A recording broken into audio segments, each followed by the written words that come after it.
अस्सलाम वालेकुम, मेरा नाम है मोहम्मद तुफैल और आप देख रहे हैं मेरा यूट्यूब चैनल। ये चैनल मैंने बीएस नर्सिंग के लिए बनाया है, जिसमें आपको बायोकेमिस्ट्री से लेकर ऑल सब्जेक्ट्स के कंटेंट प्रोवाइड किए जाएंगे। तो आज हम पढ़ने वाले हैं बायोकेमिस्ट्री का number 1, cell, tissue and membrane. और इस वीडियो को 2 पार्ट्स में डिवाइड किया गया है। पहला पार्ट आप मुलाहिजा फरमा रहे और पार्ट नंबर 2 आपको मेरे यूट्यूब चैनल पर मिल जाएगा। तो बिना देर किए स्टार्ट करते हैं आज का लेक्चर। यहाँ पे कुछ ऑब्जेक्टिव दिए गए हैं, जिसमें कह रहा है कि describe the structure and functions of cell. हम इस यूनिट में स्ट्रक्चर और फंक्शन ऑफ सेल, सेल के स्ट्रक्चर और फंक्शन को डिस्क्राइब करेंगे। Discuss the process of cell division, cell division के प्रोसेस को डिस्कस करेंगे, जैसे कि mitosis and meiosis. And briefly discuss the importance of mitosis and meiosis. और इस यूनिट में हम इम्पोर्टेंस ऑफ माइटोसिस की और मियोसिस की इम्पोर्टेंस को डिस्कस करेंगे। और हम इसमें classify the tissues of the body, body के टिश्यूज को क्लासिफाई करेंगे on the basis of structure, structure के बेसिस पे, ऑन द लोकेशन, लोकेशन के बेसिस पे, एंड फंक्शन के बेसिस पे। Into the following 4 major types. ये जो 4 मेजर टाइप्स दिए गए हैं, जैसे कि आपको पता है कि टिश्यूज के जो हैं 4 मेजर टाइप्स हैं।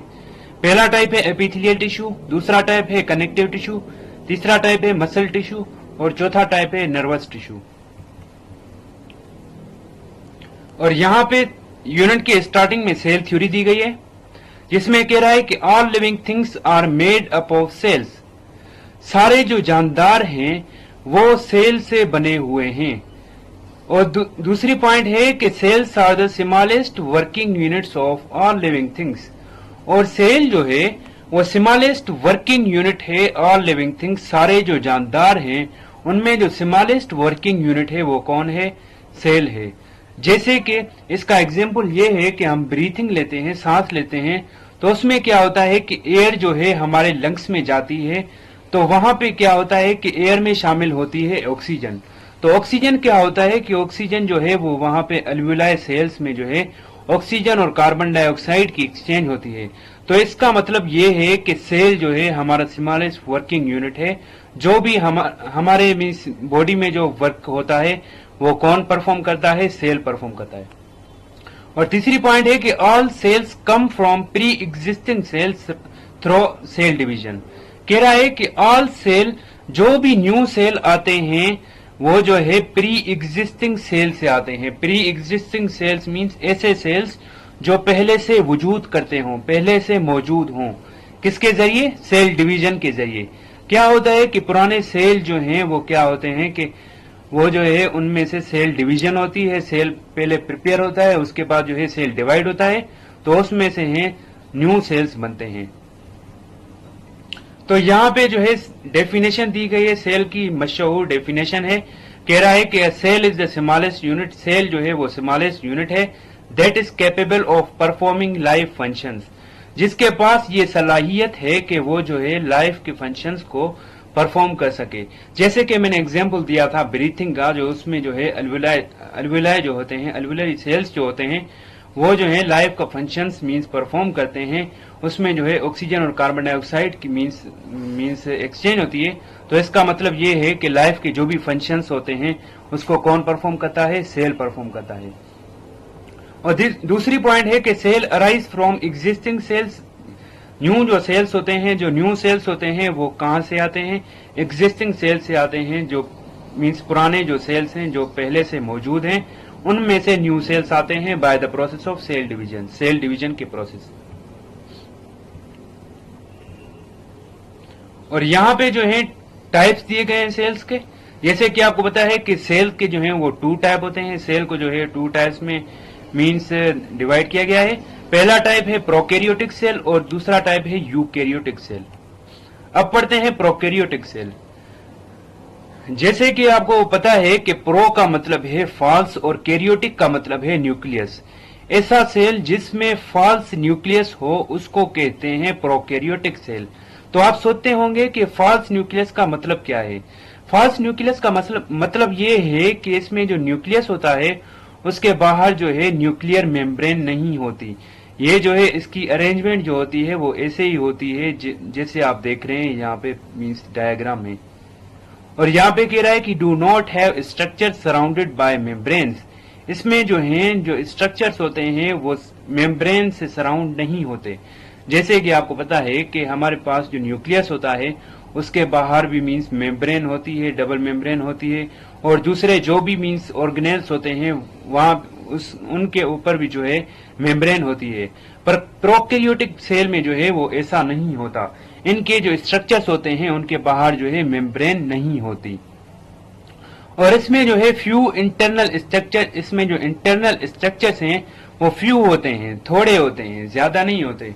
जैसे कि यूकैरियोटिक सेल में जो है स्ट्रक्चर्स बहुत ज्यादा होते हैं। और यूकैरियोटिक तो एक मींस कॉम्प्लेक्स सेल है जो मींस यूनिसेलर होता है, मल्टीसेलर होता है, पर ये जो है एक कॉम्प्लेक्स नहीं है। प्रोकैरियोटिक जो है सिंपल बना हुआ है। और इसमें कह रहा है कि वन सेल्ड ऑर्गेनिजम्स, इसमें जो जानदार होते हैं वो हमेशा वन सेल्ड होते हैं। ये आपको याद करने की जरूरत है कि इसमें जो जानदार होते हैं वो वन सेल्ड होते हैं, मतलब कि यूनिसेलुलर होते हैं। और मल्टी सेलुलर ऑर्गेनिजम्स कभी भी प्रोकैरियोटिक सेल नहीं हो सकता। इसमें जो है हमेशा वन सेल्ड ऑर्गेनिजम्स होते हैं। जैसे कि एग्जांपल है बैक्टीरिया। बैक्टीरिया जो है वो प्रोकैरियोटिक यूनिसेलुलर ऑर्गेनिजम्स है। अब है यूकैरियोटिक। यू का मतलब है ट्रू, कैरियोटिक का मतलब है न्यूक्लियस। ऐसा सेल जिसमें ट्रू न्यूक्लियस हो उसको कहते हैं यूकैरियोटिक। तो ट्रू न्यूक्लियस का मतलब क्या है कि ट्रू न्यूक्लियस का मतलब ये है कि इसका जो न्यूक्लियस होता है वो कॉम्प्लेक्स बना होता है, और इसके न्यूक्लियस के अराउंड जो है वो मेम्ब्रेन होती है जिसको कहते हैं न्यूक्लियर मेम्ब्रेन। और इसमें कह रहा है कि contain organelles surrounded by membrane. इसमें जो है ऑर्गेनेल्स शामिल हैं जो सराउंड किए गए हैं मेम्ब्रेन से। इनके सराउंडेड जो है मेम्ब्रेन होती है।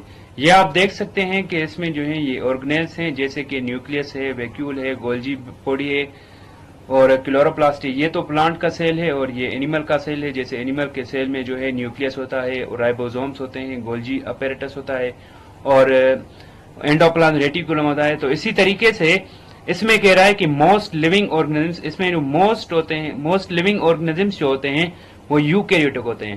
प्रोकैरियोटिक सेल में जो होते हैं ना वो थोड़े ऑर्गेनिजम्स होते हैं। जैसे कि मैंने आपको एग्जांपल दिया था कि बैक्टीरिया जो है वो प्रोकैरियोटिक है। बाकी इसमें जो है बहुत सारे ऑर्गेनिजम्स होते हैं, जैसे कि प्लांट है, एनिमल है, यहाँ दूसरे हैं एल्जी वगैरह है या फंजाई है। ये सारे जो है यूकैरियोटिक सेल्स हैं। अब हम पढ़ रहे हैं सेल के पार्ट्स जिसको कहते हैं ऑर्गेनेल्स।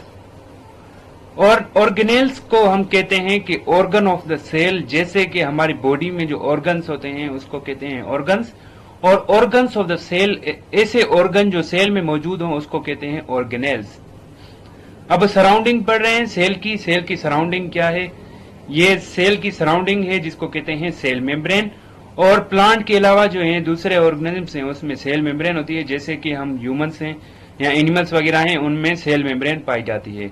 ये जो है आउटर मेम्ब्रेन ऑफ सेल, ये जो है आउटर मेम्ब्रेन है सेल की जो आउटर मेम्ब्रेन होती है उसको कहते हैं सेल मेम्ब्रेन। इसका काम क्या है, that controls movement in and out of the cell. ऐसे मटेरियल जो सेल के अंदर आ रहे हैं या बाहर आ रहे हैं तो उसकी जो मूवमेंट है उनको कंट्रोल कौन करता है, सेल मेम्ब्रेन कंट्रोल करता है। तो सेल मेम्ब्रेन को हम ऐसे भी कह सकते हैं कि सेल मेम्ब्रेन जो है वो एक सिक्योरिटी गार्ड है जो सर्टेन मटेरियल्स को अंदर जाने की और बाहर जाने की, अंदर आने की और बाहर जाने की इजाजत देता है। और जैसे कि आपको पता है कि सेल मेम्ब्रेन जो है वो सेलेक्टिवली परमिएबल है। सेलेक्टिवली परमिएबल का मतलब ये है कि इसमें जो है सेलेक्टिव मींस मटेरियल जो है वो अंदर आ सकते हैं और बाहर जा सकते हैं। तो ये जो है इसके बाहर जो लेयर होती है वो डबल लेयर होती है, डबल मेम्ब्रेन होती है। कंट्रोल सेल्यूलर ट्रैफिक, सेल्यूलर जो भी सेल्यूलर ट्रैफिक होती है उसको कंट्रोल करता है। और proteins that Spain through the membrane, और इसी मेम्ब्रेन से जो है वो प्रोटीन भी क्रॉस कर लेती है। And allow passage of material, और ये जो है मटेरियल्स को जो है एक रास्ता देता है, उसको अलो करता है। जैसे कि मींस एक सिक्योरिटी गार्ड होता है तो वो जो है वो मींस बाहर वाले लोगों को अलो करता है, पर मींस सेलेक्टिव लोगों को अलो करता है। पर इसी तरीके से ये जो है ये भी एक मींस मेम्ब्रेन है जो सेलेक्टिवली मटेरियल को जो है अंदर अलो करती है और बाहर जाने की इजाजत देती है। और इसकी जो लेयर है वो है फोस्फोलिपिड बाइलेयर। इसमें जो लेयर होती है वो कौन सी है? Phospholipid bilayer. ये जो है ये एक मशहूर आंसर, मशहूर मींस क्वेश्चन है जो पेपर्स में पूछा जाता है कि इसमें जो लेयर होती है वो कौन सी होती है? Phospholipid bilayer. जैसे कि आपको पता है कि इसका जो टेल होता है, इसका जो हेड होता है वो हाइड्रोफिलिक होता है। हाइड्रोफिलिक का मतलब ये है कि वाटर लविंग, इसमें जो है वाटर डिसोल्व हो सकता है। बाकी इसका जो टेल होता है वो हाइड्रोफोबिक होता है। अब है सेल वॉल। सेल वॉल कह रहा है कि most commonly found in plant cells and bacteria cells. ये जो है मोस्ट कॉमनली पाया जाता है। सेल वॉल जो है मोस्ट कॉमनली पाई जाती है प्लांट सेल्स में और बैक्टीरिया सेल्स में। ये जो है मींस सेल के अराउंड वॉल होती है। और वॉल्स का एग्जांपल ऐसे है कि जैसे हमारा घर होता है तो उनके अराउंड जो होती है वॉल होती है, जिसके जरिए मींस कोई भी नुकसानदेह चीज जो है वो अंदर नहीं आ सकती। इसी तरीके से ये भी है, ये भी जो है ये एक वॉल है सेल के अराउंड, जो किन सेल्स में पाई जाती है? प्लांट सेल्स में पाई जाती है और बैक्टीरियल सेल में पाई जाती है। और इसका फंक्शन क्या है? ये जो है सपोर्ट्स एंड प्रोटेक्ट सेल्स। ये जो है सेल को जो है सपोर्ट करती है और प्रोटेक्ट द सेल, सेल को जो है प्रोटेक्ट करती है बाहर वाली चीजों से। इनसाइड द सेल, सेल के अंदर क्या है? पहला हम यहाँ पे पढ़ रहे हैं कि सेल के अंदर जो होता है वो न्यूक्लियस होता है। और जैसे कि आपको पता है कि सेल का जो है मीन्स सबसे जो मीन्स ज्यादा कैपेसिटी जिसने घेरी हुई है वो सेल और न्यूक्लियस ही है। और बड़े में बड़ा जो ऑर्गेनेज है सेल में वो न्यूक्लियस ही है। और इसका काम क्या है? डायरेक्ट सेल एक्टिविटीज, सेल की जो भी एक्टिविटीज होती हैं उसको डायरेक्ट कंट्रोल कौन करता है? न्यूक्लियस करता है। इसी तरीके से हम न्यूक्लियस को कहते हैं कि ये जो है एक कंट्रोल सेंटर है सेल का, और हम इसको brain of the cell, cell का ब्रेन भी कहते हैं। और ये जो है separated from cytoplasm by nuclear membrane.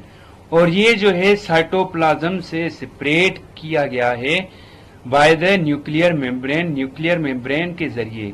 ये जो आप देख सकते हैं ये तो एक न्यूक्लियस का शेप है। ये सारा न्यूक्लियस का शेप है। बाकी इसमें क्या होता है कि ये जो न्यूक्लियस है इसके अराउंड क्या होती है? मेम्ब्रेन होती है। उसके बाहर जो है साइटोप्लाज्म होता है जिसको फ्लूइड ऑफ द सेल कहते हैं।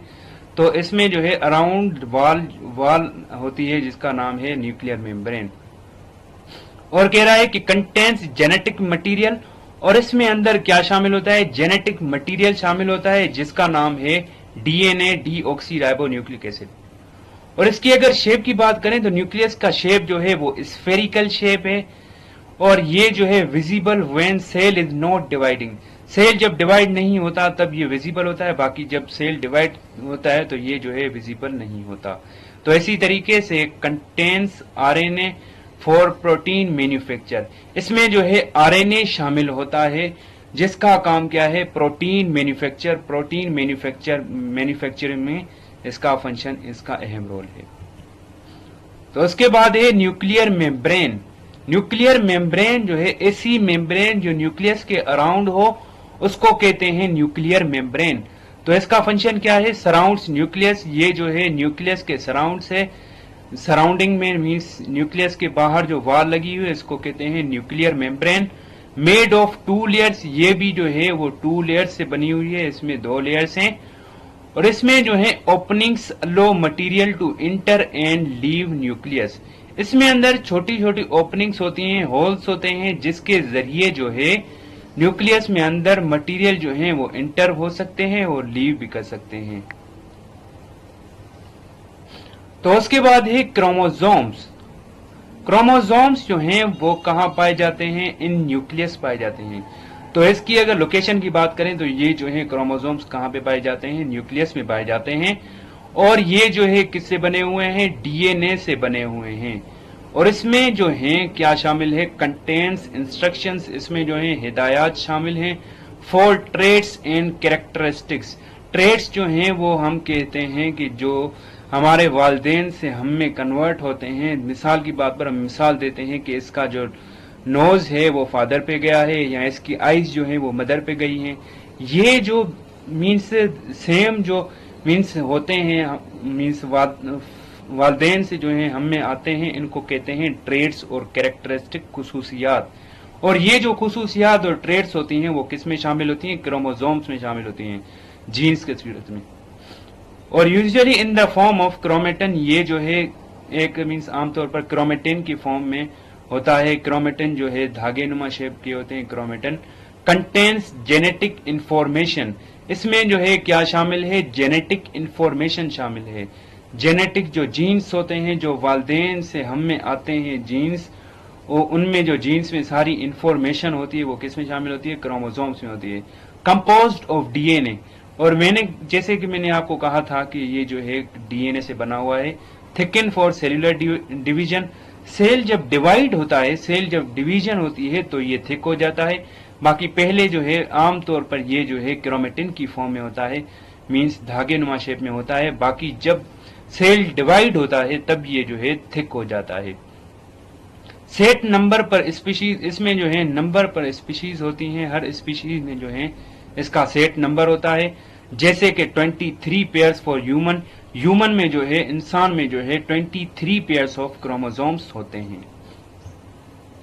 तो उसके बाद है डीएनए। डीएनए और deoxy ribo nucleic acid. DNA को जो है हम डीऑक्सी राइबो न्यूक्लिक एसिड कहते हैं। डीऑक्सी राइबो न्यूक्लिक एसिड का मतलब ये है कि डीऑक्सी मीन्स इसमें जो है एक ऑक्सीजन जो है रिमूवल ऑफ एक ऑक्सीजन जो है रिमूव होता है, एक ऑक्सीजन नहीं होता। Ribo nucleic acid, ribo sugar है, राइबोस शुगर मीन्स 5 कार्बन वाली जो शुगर है राइबोस शुगर, और इसमें जो है न्यूक्लिक एसिड होता है। ये हम आगे पढ़ेंगे सेकंड चैप्टर में। ये जो है डीएनए को डिफाइन किया गया है अच्छे तरीके से। ये जो है एक हेरिडिटी मटेरियल है, हेरिडिटी मटेरियल इन ह्यूमंस में, and almost all other organisms, और ज्यादातर दूसरे भी जो ऑर्गेनिज्म हैं जानदार हैं उनमें जो है ये जो है हेरिडिटी मटेरियल होता है DNA. Nearly every cell in a person's body has the same DNA.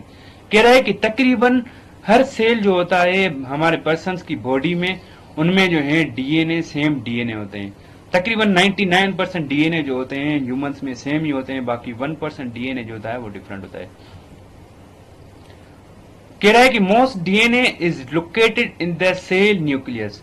ज्यादातर डीएनए जो होते हैं वो कहां पाए जाते हैं? Located in the cell nucleus, cell के न्यूक्लियस में पाए जाते हैं। इसीलिए हम डीएनए को कहते हैं nuclear DNA. But a small amount of DNA can also be found in the mitochondria. कह रहा है कि पर कुछ अमाउंट ऑफ डीएनए, कुछ जो मिकदार है डीएनए की वो कहां पे पाई जाती है? माइटोकॉन्ड्रिया में पाई जाती है। इसीलिए हम जो है माइटोकॉन्ड्रियल डीएनए कहते हैं, एम्प्टी डीएनए। और इसमें जो है the information in DNA is stored as a code. इसमें जो है डीएनए में जो सारी जो इंफॉर्मेशन होती है, जो भी ट्रेड्स होते हैं, कैरेक्टरिस्टिक्स वगैरह होते हैं, जीन्स में जो इंफॉर्मेशन होती है वो किस में स्टोर्ड होती है? कोडेड फॉर्म में स्टोर्ड होती है। Made up of 4 chemical basis. जो कोड जो है वो 4 केमिकल बेसिस से बने हुए हैं। पहला है एडिनाइन, जिसको ए से डिनोट किया जाता है, guanine, cytosine and thymine. Human DNA consist of about 3 billion bases. ये आपको याद करने की जरूरत है कि ह्यूमन का जो डीएनए होता है वो तकरीबन 3 बिलियन बेसिस से बना हुआ है, and more than 99% of those bases are same in all people. और कह रहा है कि तकरीबन जो 99% जो बेसिस होते हैं, 99% जो बेस होते हैं 3 बिलियन में से, वो जो हैं सारे पर्सन में जो है वही सेम होते हैं। DNA basis pair up with each other. और कह रहा है कि ये जो डीएनए के बेसिस हैं वो हमेशा एक दूसरे से पेयर बनाते हैं, पेयर्स में होते हैं। जैसे कि एडिनाइन का पेयर थाइमाइन से होता है, A with T, and cytosine का पेयर जो है ग्वाइनाइन के साथ होता है, C with T, to form units. और ये जो हैं आपस में पेयर बना के एक यूनिट बनते हैं जिसको कहते हैं base pairs. Each base is also attached to a sugar molecule and phosphate molecule। और ये जो कह रहा है कि ये कह रहा है कि each base जो है वो इनमें जो each base है वो अटैच होता है शुगर के साथ, शुगर मॉलिक्यूल के साथ और फॉस्फेट मॉलिक्यूल के साथ। जैसे कि आपको पता है कि इसमें जो है डीऑक्सी राइबो न्यूक्लिक एसिड में जो है इसमें जो है इसका न्यूक्लिक एसिड का जो मीन्स हम कह सकते हैं कि मोनोमर है वो कौन है, न्यूक्लियोटाइड है। और न्यूक्लियोटाइड में क्या क्या क्या होता है, बेस होती है और उसके साथ जो है शुगर होती है, राइबोज शुगर, और उसके साथ जो है फॉस्फेट मॉलिक्यूल अटैच होता है। Together a base, sugar and phosphate are called nucleotide. जैसे कि कह रहा है कि बेस, शुगर और फॉस्फेट जो है आपस में मिलकर ये क्या बनता है, न्यूक्लियोटाइड बनता है। और बहुत सारे न्यूक्लियोटाइड आपस में मिलकर न्यूक्लिक एसिड बनता है। न्यूक्लियोटाइड हम ऐसे कह सकते हैं कि ये जो है एक मोनोमर है। ये जो है एक डीएनए का शेप बना हुआ है और इसमें जो है ये स्ट्रैंड है और ये डीएनए जो है डबल स्ट्रैंडेड बना हुआ है। अब कह रहा है कि डीएनए कैन रेप्लिकेट और make copies of itself.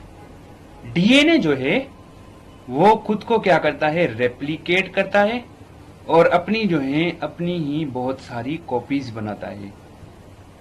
Each strand of DNA in the double helix can serve as a pattern for duplicating the sequence of basis.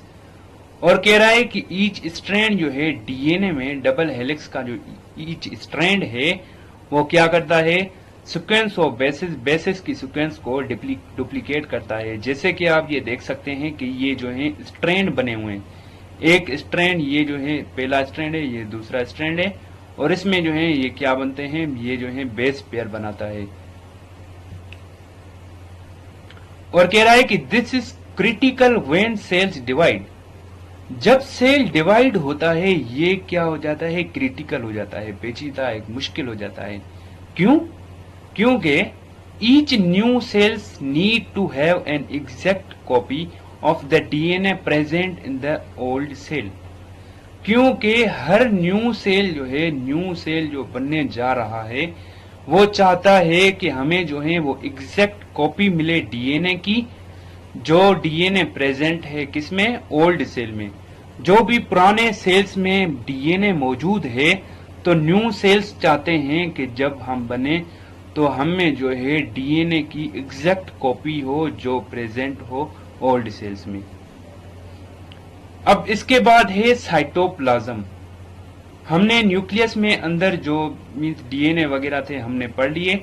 अब हम बाहर आ गए न्यूक्लियस से और न्यूक्लियस के बाहर जो जेल लाइक मिक्सचर है, जो भी मीन्स फ्लूइड है, उसको हम कहते हैं साइटोप्लाज्म।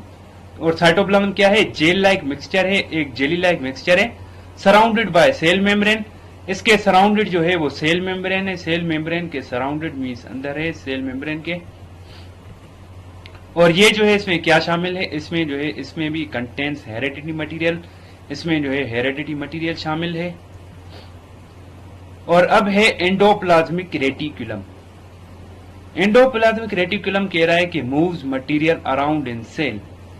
जो भी मटेरियल अराउंड सेल के अराउंड मूव्स करता है तो उसको कौन मदद करता है, किसके जरिए करता है, एंडोप्लाज्मिक रेटिकुलम के जरिए करता है। जैसे कि आपको पता है कि इसके जो है 2 टाइप्स हैं। पहला टाइप है smooth type, smooth endoplasmic reticulum, और दूसरा टाइप है रफ एंडोप्लाज्मिक रेटिकुलम। और रफ टाइप जो है जो पिक्चर में दिया गया है आप देख सकते हैं, ये जो है रफ एंडोप्लाज्मिक रेटिकुलम है। और स्मूथ में जो है लेक्स राइबोसोम्स, इसमें जो है वो राइबोसोम्स नहीं होते। राइबोसोम्स जैसे कि आपको पता है कि राइबोसोम्स को जो है हम फैक्ट्री ऑफ द प्रोटीन की फैक्ट्री कहते हैं। प्रोटीन जिसमें बनते हैं उसको कहते हैं राइबोसोम्स। इसमें जो है राइबोसोम्स नहीं होते। और रफ टाइप में जो है राइबोसोम्स एम्बेडेड इन सरफेस, इसमें जो है राइबोसोम्स सरफेस में चिपके हुए हैं। और ये जो है ये एक ट्यूबुलर नेटवर्क है, ट्यूब लाइक नेटवर्क है जो फ्यूज टू न्यूक्लियर मेम्ब्रेन से जो है फ्यूज किया गया है। इसका काम क्या है, stores, separates and serve as a cell transport system. ये जो है मटेरियल्स को स्टोर करता है और सेपरेट करता है and serve as a cells transport system, और सेल की जो भी ट्रांसपोर्ट सिस्टम है उसको सर्व करता है। और इसके 2 टाइप्स हैं, इसके पहला टाइप है स्मूथ टाइप और दूसरा टाइप है रफ टाइप। अब है राइबोसोम्स। राइबोसोम्स जो है ईच सेल कंटेन्स थाउजेंड्स हर सेल में जो है वो थाउजेंड्स ऑफ राइबोसोम्स, हर सेल में जो है थाउजेंड ऑफ राइबोसोम्स शामिल हैं। और इनका काम क्या है? अगर इनके काम की बात करें तो इनका जो काम है मैप प्रोटीन्स, ये जो है प्रोटीन्स बनाते हैं, found on ribosomes and floating throughout the cell. और ये जो प्रोटीन होती हैं वो राइबोसोम्स में शामिल होती हैं और ये जो है सेल में फ्लोटिंग करती हैं, सारे सेल में जो है तैरती हैं। और प्रोटीन, ये जो राइबोसोम्स हैं वो क्या हैं? Protein factories. जैसे कि मैंने आपको इस लेक्चर में बताया था कि राइबोसोम्स जो हैं वो प्रोटीन फैक्ट्रीज हैं, मींस प्रोटीन की एक फैक्ट्री है जहां पे जो है प्रोटीन बनते हैं। Composes 25% of cell's mass. Cell का जो मास है तकरीबन 25% जो मास है राइबोसोम्स की वजह से है सेल का। और इसके जो है दो टाइप्स होते हैं, स्टेशनरी टाइप, दूसरा है मोबाइल टाइप। स्टेशनरी टाइप जो होता है embedded in rough endoplasm reticulum. Stationary type ऐसा टाइप होता है राइबोसोम्स का जो रफ एंडोप्लाज्म रेटिकुलम के साथ अटैच हो। जैसे कि यहाँ पे मैंने आपको कहा था कि ये जो है राइबोसोम्स जो हैं रफ एंडोप्लाज्म रेटिकुलम से जो है अटैच हैं। और दूसरा टाइप है मोबाइल टाइप।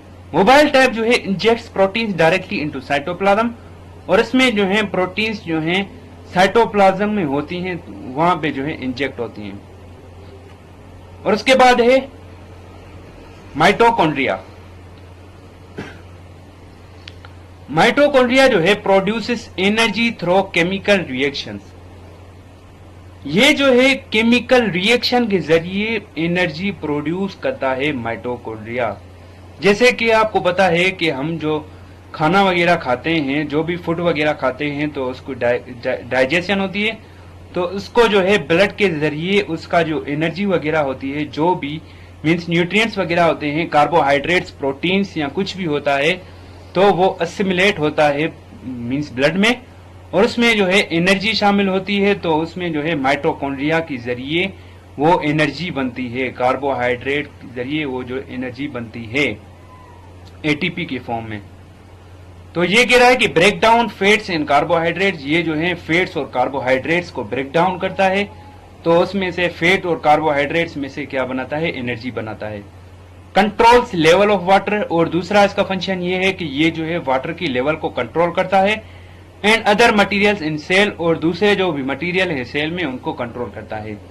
और ये जो है रिसाइकल करता है, मीन्स जो पुरानी चीज है उसको रिसाइकल करता है, और डिकम्पोजेस प्रोटीन्स को डिकम्पोज करता है, और फैट्स को डिकम्पोज करता है, और कार्बोहाइड्रेट को डिकम्पोज करके उनमें से एनर्जी बनाता है।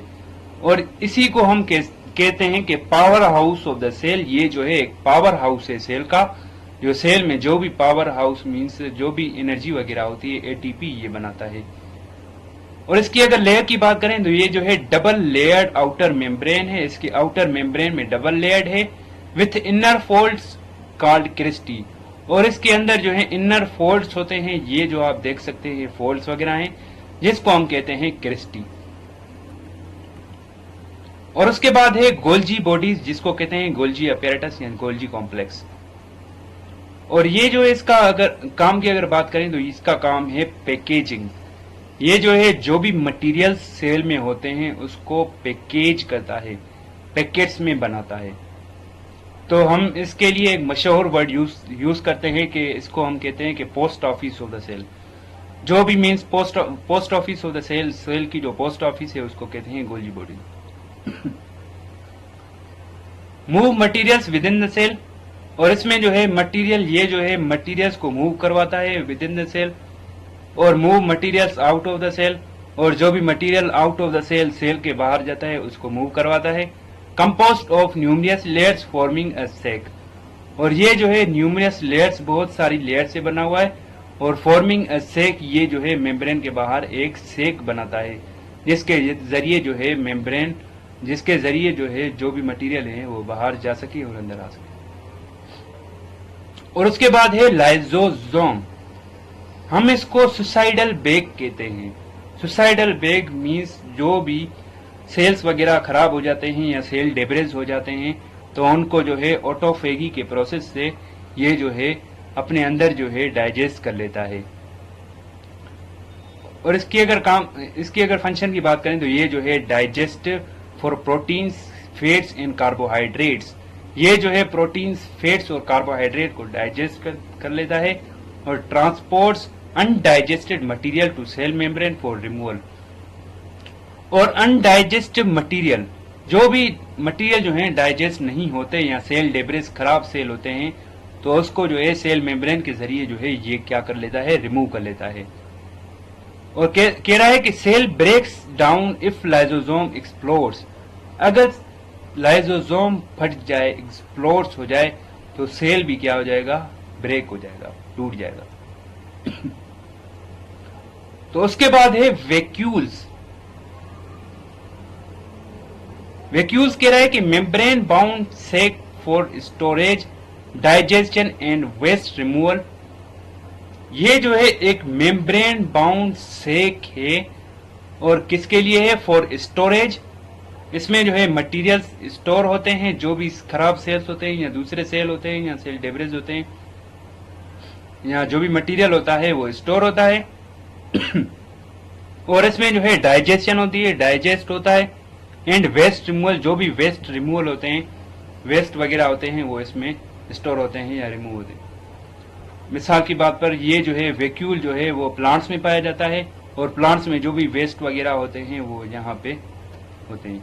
और कंटेंट्स वाटर सॉल्यूशन, और इसमें जो है वाटर सॉल्यूशन शामिल है, वाटर सॉल्यूशन होती है, and help plants maintain shape. और ये जो है प्लांट्स में मदद करता है शेप बनाने में। प्लांट्स को जो है, इसकी जो प्लांट्स की शेप को मेंटेन कौन करता है, वैक्यूल करता है। तो उसके बाद है साइटोस्केलेटन। साइटोस्केलेटन का आप मतलब समझ सकते हैं कि साइटो का मतलब है सेल और स्केलेटन का मतलब है skeleton. Skeleton of the cell is called cytoskeleton. ये जो है एक मींस स्केलेटन प्रोवाइड करता है सेल को। सेल का जो भी शेप बना हुआ है वो इसकी वजह से है, साइटोस्केलेटन की वजह से। जैसे कि हमारी बॉडी में जो है स्केलेटन होता है, बोन्स होते हैं जो एक स्केलेटन बनाते हैं, और स्केलेटन का काम जो है वो क्या है कि हमें जो है एक शेप प्रोवाइड करता है और हमें क्या करता है, सपोर्ट करता है। इसी तरीके से जो सेल का स्केलेटन है उसको कहते हैं साइटोस्केलेटन। कंपोस्ट ऑफ माइक्रोट्यूब्यूल्स, ये जो है माइक्रोट्यूब्यूल्स छोटे छोटे ट्यूब्यूल्स से बना हुआ है, और इसका काम क्या है, support cell and provide shape. ये जो है सेल को सपोर्ट करता है और इसको जो है सेल को प्रोवाइड शेप प्रोवाइड करता है। और aids movement of material in and out of the cell, और जो मटेरियल सेल के जो है बाहर जाते हैं या अंदर आते हैं तो उनको जो है एक सहारा भी देता है। तो इसके बाद है सेंट्रियोल। सेंट्रियोल जो है एक paired cylindrical organelles near nucleus. Nucleus के सामने, न्यूक्लियस के नियर एक पेयर्ड सिलेंड्रिकल ऑर्गेनेल है, उसको कहते हैं सेंट्रियोल। ये जो है सिलेंड्रिकल नुमा बना हुआ है, सिलेंडर की तरह बना हुआ है, और ये जो है पेयर्स में होता है, आप डायग्राम में देख सकते हैं। Compost of 9 tubes each with 3 tubules, और ये जो है पूरा 9 ट्यूब से बना हुआ है, और ईच ट्यूब जो है वो 3 ट्यूब्यूल से बना हुआ है। ये आप देख सकते हैं कि 3 ट्यूब्यूल्स जो हैं वो आपस में पेयर बना के बने हुए हैं। और ये जो है इसकी इन्वॉल्वमेंट किस में होती है, involve in cellular division. Cellular division में इसकी इन्वॉल्वमेंट होती है। सेल जब डिवाइड होता है, डिवीजन होती है, तो उसमें जो है इसकी सेंट्रियोल की इन्वॉल्वमेंट होती है। Lie at right angle to each other, और ये जो है ईच अदर मीन्स हर एक ट्यूब के सामने जो है लाई करता है, right angle to each other, right angle के लाई करता है। तो ये था आज का लेक्चर। उम्मीद है कि आपको समझ में आया होगा। तब तक के लिए अल्लाह हाफिज।